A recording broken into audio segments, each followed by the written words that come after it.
Sun Risers Hyderabad versus Lucknow Super Giants match అనేది జరిగింది. అయితే ఈ మ్యాచ్ లో ఫస్ట్ టాస్ గెలిచిన తర్వాత రిషబ్ పంత్ SRH కు బ్యాటింగ్ ఇచ్చిండు. దాంతో అందరు ఫిక్స్ అయ్యారు 300 ఈ రోజు SRH కొట్టబోతుంది అని. కాకపోతే కట్ చేస్తే SRH కొట్టింది 190 ఫర్ 9 20 ఓవర్స్. దాంతో అందరు SRH ట్రోలింగ్ చేయడం అనేది మొదలు పెట్టారు. అబ్కీ బార్ 300 పార్ అన్న కనీసం 200 పార్ కూడా కొట్టలేకపోతున్నారు అని ట్రోలింగ్ చేస్తున్నారు.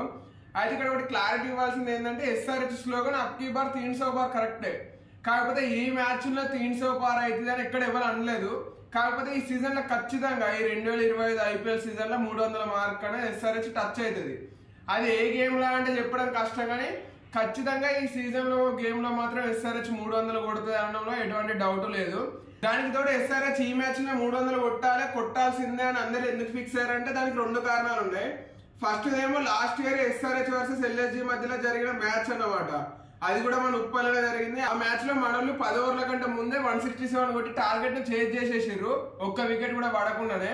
అప్పుడు ఏం జరిగిందో మన అందరికీ తెలిసిందే, KL రాహుల్ అట్నే సంజయ్ గోయంకా మధ్యలో ఆ మ్యాచ్ జరగడం వల్ల. దానికి తోడు ఈ సీజన్ లో అన్నిటికంటే వీకెస్ట్ బౌలింగ్ లైనప్ అంటే పేపర్ పైన ఆన్ ద డే అంటే తమదైన రోజు ఎవరైనా బెస్ట్ పర్ఫార్మెన్స్ చేస్తారు.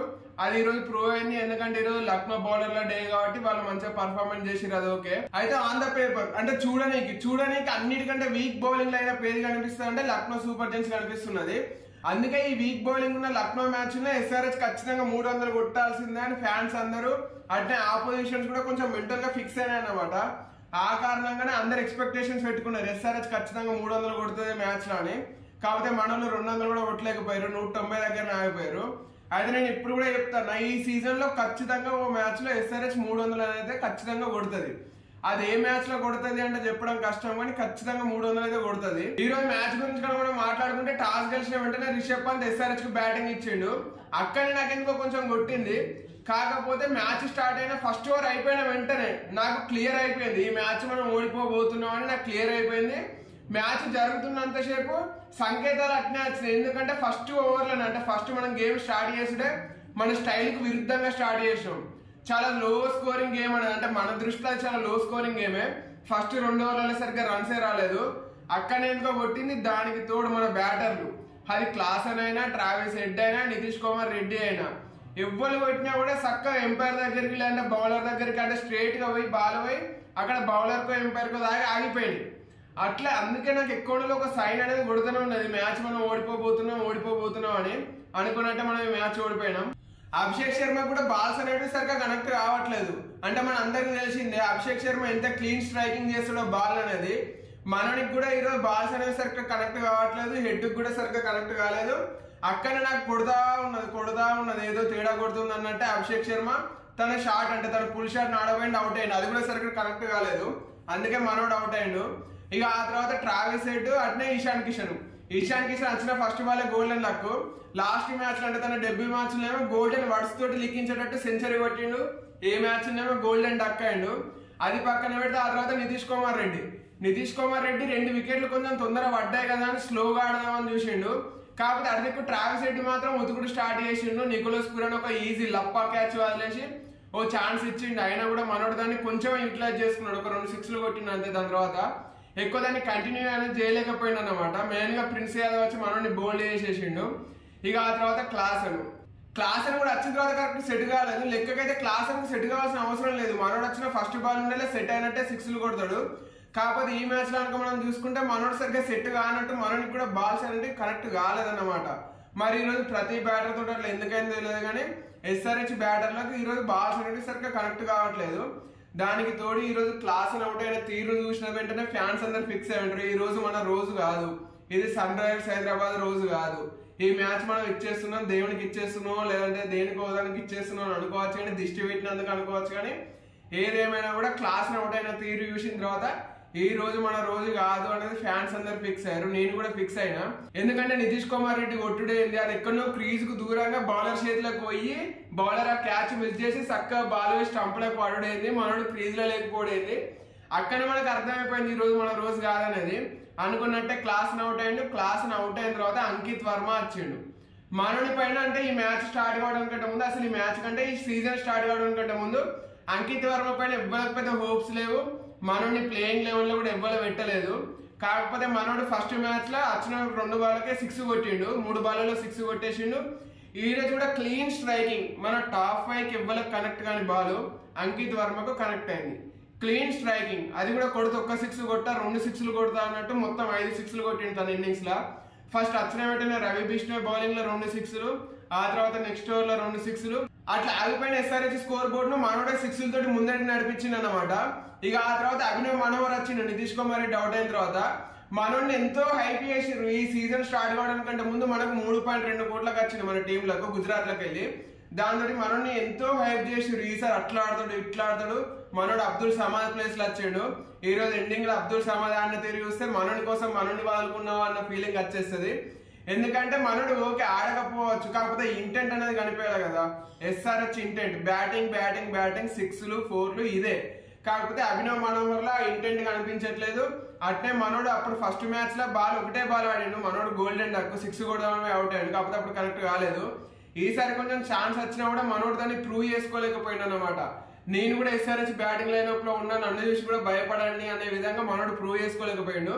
కాకపోతే అంకిత్ వర్మ ప్రూవ్ చేసుకున్నాడు. నెక్స్ట్ మ్యాచ్ నుండి ప్రతి టీం కూడా 5th పొజిషన్ అంటే క్లాస్ వరకే కాకుండా అంకిత్ వర్మ వరకు కూడా ప్లాన్ వేసుకొని వస్తారు. అభినవ్ మనోహర్ కోసం అట్లా ప్లాన్ వేయరు, ఎందుకంటే మనోడు ఆడిన తీరు అట్లున్నది. ఇక ఆ తర్వాత కమిన్స్ వచ్చిన 3 బాల్లలో కంటిన్యూగా 6లు 3 6లు కొట్టిండు. ఆ తర్వాత ఏదో ఇట్లా ఆడదామని ట్రై చేసింది కానీ సరిగ్గా కనెక్ట్ కాకుండా వెనక ఫీల్డర్ చేతిలో పోయి పడ్డది.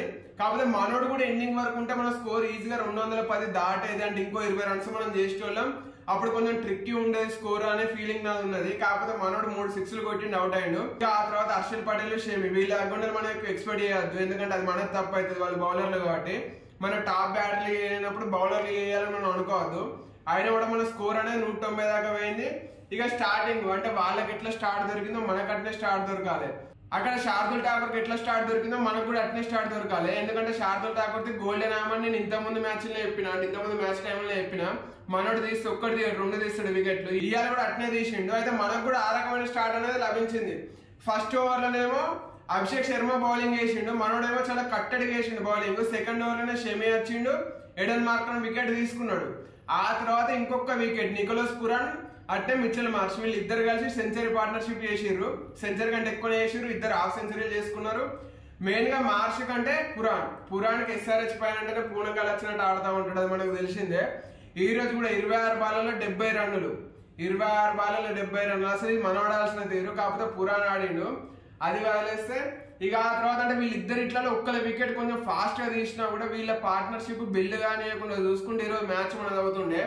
ఎందుకంటే ఆ తర్వాత వచ్చిన వాళ్ళు ఎవరు ఆడలేదు. మళ్ళీ అందులో మెయిన్ గా రిషబ్ పంత్ వచ్చిండు, 27 కోట్ల ప్లేయర్, 27 బాల్ కూడా ఆడలేదు, 15 బాల్ ఆడిండు. 15 బాల్లలో 27 రన్నులు కూడా కొట్టలేదు, 15 బాల్లలో 17 రన్లే కొట్టిపోయాడు. మరి 27 కోట్ల ప్లేయర్ తన పర్ఫార్మెన్స్ అంటే తన పైసలు తగ్గట్టు పర్ఫార్మెన్స్ ఎప్పుడు చేస్తాడో చూడాలి.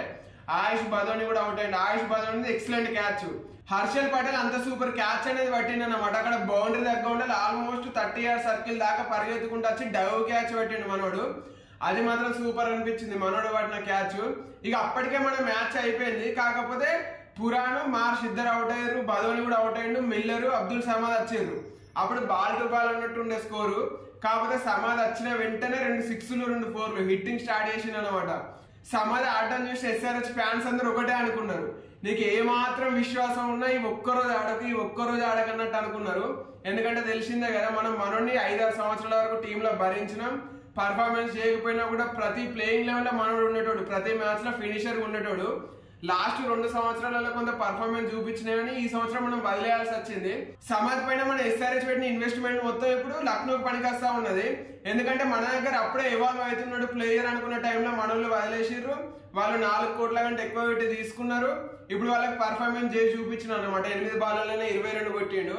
కాకపోతే సమాధే మన దగ్గర ఉండుంటే అభినవ్ మనోహర్ ప్లేస్ లో మనోడిని 4 కోట్లకు రిటర్న్ చేసుకుంటే అన్కాప్డ్ ప్లేయర్ గా మంచిగా ఉండేదని ఇప్పుడు ఎస్ఆర్హెచ్ ఫ్యాన్స్ అందరూ అనుకుంటున్నారు.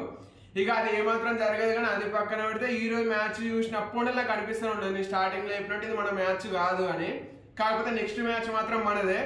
అది వర్సెస్ ఢిల్లీ ఆడబోతున్నాం. ఎక్కడ? వైజాగ్ లో ఆడుతున్నాం. లెక్కకైతే అసలు తెలుగు టీం అయిన ఎస్ఆర్హెచ్ తెలుగు స్టేట్లు అంటే వైజాగ్ లో పోయి ఢిల్లీతో ఆడబోతున్నది. ఇక్కడ కామెడీ ఏంటంటే వైజాగ్ అనేది ఢిల్లీ యొక్క లోకల్ గ్రౌండ్, మన లోకల్ గ్రౌండ్ కాదు. కాకపోతే అక్కడ కూడా మన ఫ్యాన్స్ మస్తు మంది ఉంటారని నేను అనుకుంటా ఉన్నా.